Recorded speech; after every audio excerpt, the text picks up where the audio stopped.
La saga du yaourt. Durant 4 vendredis, nous vous parlerons du yaourt, son histoire, sa fabrication et ses bienfaits sur notre santé.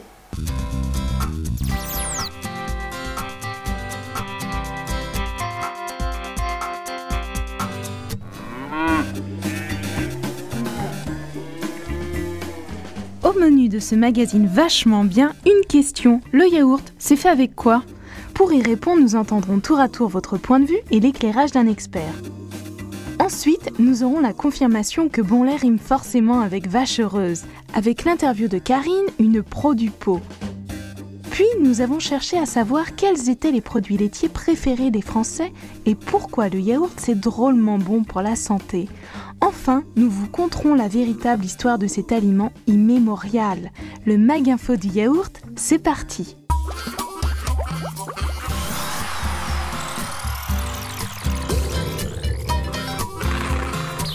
Qu'y a-t-il dans un yaourt? Du lait. Du lait? Du lait. Il y a du lait? Le lait. Pour moi, le yaourt, c'est le calcium. Dans le yaourt, il y a du calcium. Et il doit y avoir des produits pour fermenter? Des ferments lactiques. Il y a des fruits. Il y a des probiotiques. Il y a du calcium. Dans un yaourt, il y a du lait, du calcium. Des protéines. Du lait et on y met des ferments. Bon, pas mal comme réponse, mais le mieux c'est peut-être d'aller voir un pro du pot, Thierry, ingénieur recherche et développement chez un célèbre fabricant. Alors Thierry, quand on soulève le couvercle, qu'y a-t-il concrètement dans un yaourt? Il faut 1 litre de lait pour faire 1 kg de yaourt, mais aussi des ferments lactiques qui vont être les artisans du yaourt. Ce qui caractérise un yaourt, ce sont ces 2 ferments lactiques spécifiques que sont le Lactobacillus bulgaricus et le Streptococcus thermophilus. Ces 2 ferments sont incorporés dans le lait au moment de la fermentation. Les laits fermentés contiennent également les ferments du yaourt, plus d'autres ferments lactiques. Tous ces ferments vont travailler ensemble pour donner au lait fermenté une texture, un goût ou une douceur particulière. Les crèmes dessert sont une catégorie de produits laitiers à part qui ne contiennent pas de ferments. C'est la raison pour laquelle elles ne portent pas l'appellation yaourt. Un fromage blanc est un produit laitier qui contient également des ferments vivants mais qui ne sont pas les mêmes que ceux du yaourt. Il faut environ 3 litres de lait pour fabriquer 1 kg de fromage blanc, d'où une forte teneur en protéines dans les fromages blancs. Le procédé de fabrication des fromages blancs est très proche de celui du fromage, d'où leur nom de fromage blanc.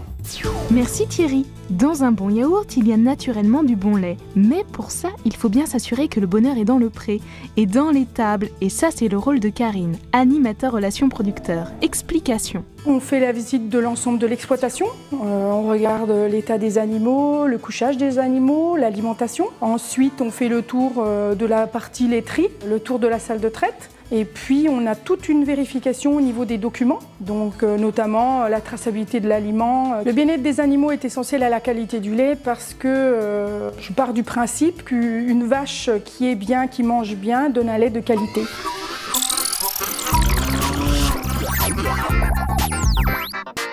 Et vous, quel produit laitier mangez-vous? Interro surprise avec ce micro-trottoir. Dans le produit laitier, je préfère les yaourts. Yaourt, fromage. Nous buvons du lait, nous mangeons du fromage et beaucoup de yaourt.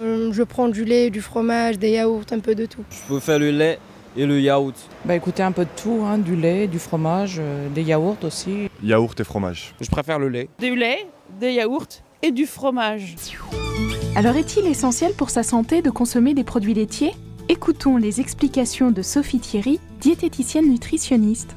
Les instances de santé publique, que sont le Plan national nutrition santé, recommandent 3 produits laitiers par jour au minimum et même jusqu'à 4 produits pour les enfants, les adolescents et les personnes de plus de 55 ans. Parmi les produits laitiers, le yaourt est un produit intéressant sur le plan nutritionnel. C'est en quelque sorte un aliment tout en un qui répond à la fois aux attentes de plaisir, de gourmandise et de bienfaits nutritionnels. On consomme en France 22 kg de yaourt par an et par personne, ce qui représente en moyenne un yaourt tous les 2 jours. En tant que diététicienne, ce que je recommande, c'est de consommer au moins un yaourt par jour en variant les yaourts nature, sucrés, aux fruits. Cela vous aide à atteindre les 3 produits laitiers par jour minimum recommandés par le PNNS et ce d'une façon agréable et équilibrée.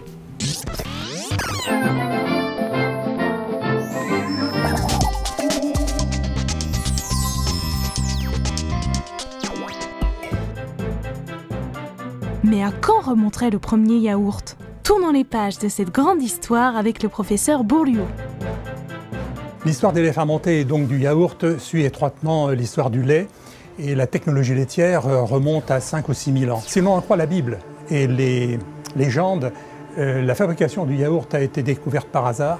Le mot yogourt tel qu'on le connaît actuellement vient du turc, qui signifie épaissir, et c'est un terme que l'on trouve cité au 8e siècle avant Jésus-Christ. En ce qui concerne la France, on connaît le lait Ribot, qui est un lait gaulois qu'on connaît encore en Bretagne, puis ensuite au temps des Mérovingiens, on cite un certain nombre de laits fermentés, et enfin en 1542, François Ier, qui est malade, fait venir de Constantinople un médecin turc qui effectivement le guérit avec une préparation à base de lait de brebis. Enfin, à l'aube du XXe siècle, il ne faut pas oublier de citer les travaux de Metchnikoff et de Pasteur, dans la mesure où ce sont eux qui ont découvert les ferments et qui ont permis l'industrialisation et la fabrication de yaourts que l'on connaît aujourd'hui.